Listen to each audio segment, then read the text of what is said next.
ஒரு கிராமத்துல ஆனந்த் என்ற இளைஞன் இருந்தான். அவனுக்கு பெரிய கனவுகள், நல்ல வேலை, பெற்றோருக்கு நல்ல வாழ்க்கை எல்லாமே இருந்துச்சு. ஆனா ஒரு பிரச்சனை, நேரத்தை சரியாக யூஸ் பண்ணவே தெரியாது. காலையில எழுந்ததும் போன், சமூக ஊடகம், நண்பர்கள், நாளைக்கு பார்க்கலாம்னு ஒத்தி போட்டு கொண்டே இருந்தான். ஒரு நாள் வெற்றி பெற்ற தொழிலதிபர் ஒருத்தர் அவன் வீட்டுக்கு வந்தார். ஆனந்த் கேட்டான், ஐயா, உங்க மாதிரி வெற்றி அடைய என்ன செய்யணும்? அவர் சிரிச்சு ஒரு மணல் மணியை காட்டி சொன்னார், நேரம் இந்த மணல் மாதிரி, பிடிச்சுக்கிட்டா வெற்றி உன்னோடே வரும், இல்லேன்னா கரைஞ்சிடும். அந்த நாள்ல இருந்து ஆனந்த் நேரத்துக்கு மதிப்பு கொடுத்து திட்டமிட்டு வேலை பண்ண ஆரம்பிச்சான். சில ஆண்டுகள்ல அவன் கனவெல்லாம் நனவாயிடுச்சு.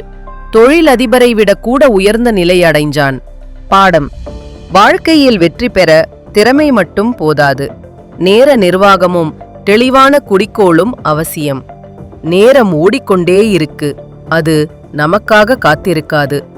அதை கையாள தெரிந்தால் வாழ்க்கையே மாறும்.